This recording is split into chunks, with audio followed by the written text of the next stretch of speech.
Kita melihat momentum pada saat itu belum ada perguruan tinggi IT yang sampai dengan level sarjana. Nah, singkat kata, tahun 2000 ketemu, tahun 2001 dibentuk yayasan dan sekaligus mengajukan izin ke Dirjen Dikti.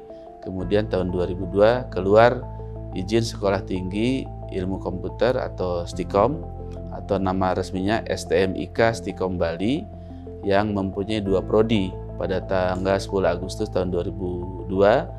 Dan karena itu 10 Agustus, maka kan ajaran barunya September, jadi agak mepet, tapi respon masyarakat bagus sehingga walaupun hanya sebulan kita mencari mahasiswa, ada terdaftar 40 orang mahasiswa angkatan pertama di tahun 2002 itu.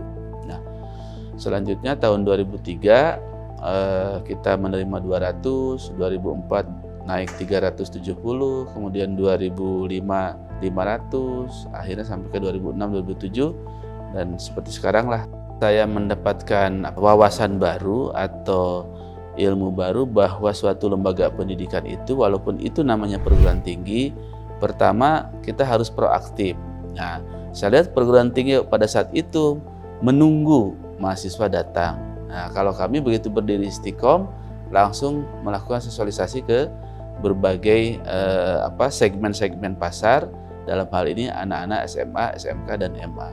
Nah, jadi proaktif mendatangi itu karena apa?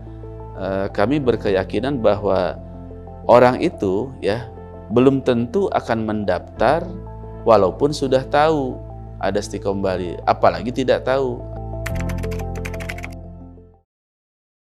Jadi awalnya memang saya passionnya di bidang pendidikan. Mungkin seperti yang sudah diketahui bersama bahwa saya ini ibu bapak saya seorang guru, kemudian paman, uwa, Pak D, Bu D itu banyak yang bergerak di bidang pendidikan. Jadi darah atau aliran pendidikan ini sudah ada barangkali dari kakek nenek atau orang tua kami, sehingga saya di situ passionnya ya. Jadi saya ini senang sekali kalau misalnya berbagi ilmu ya, kemudian mendidik, kemudian membina ya, kemudian membimbing seorang mahasiswa atau seorang anak muda, kemudian dia berhasil ya, berhasil dalam segi ekonomi, berhasil dalam segi jabatan, berhasil dalam segi kedudukan di masyarakat. Nah, itu yang membahagiakan saya. Kemudian juga setelah itu baru diperoleh ilmu kepemimpinan atau leadership ini dari berbagai sumber, dengan membaca, kemudian dengan melihat, kemudian dengan berbagai seminar, berbagai workshop tentang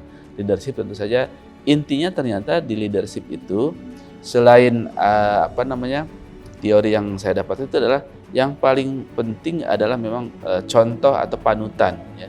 Bagaimana kita konsekuen dengan apa yang telah kita kerjakan dan konsisten apa yang telah kita ikhtiarkan, karena begitu misalnya kita ngomong A sedangkan kondisinya B, maka staf kita ini akan mungkin sebagian ke A, sebagian ke B ya. Tetapi kalau misalnya ngomongnya A, kenyataannya juga A, maka hampir bisa dipastikan staf kita ini A semua gitu.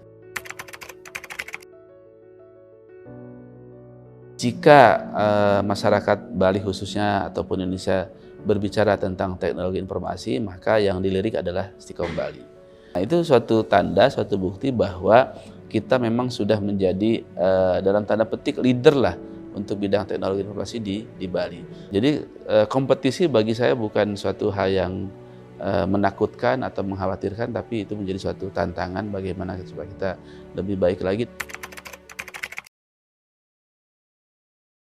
Mendidik, membina, membimbing para mahasiswa supaya betul-betul para mahasiswa itu bisa segera dapat kerjaan, segera dapat usaha begitu mereka lulus. Bahkan dari mahasiswa pun kita sudah menganjurkan mereka dapat kerjaan ataupun usaha dari sejak mahasiswa. Makanya saya buka ada program-program yang kuliah sambil magang di luar negeri, baik offline maupun online, kuliah sambil magang di dalam negeri baik online maupun offline.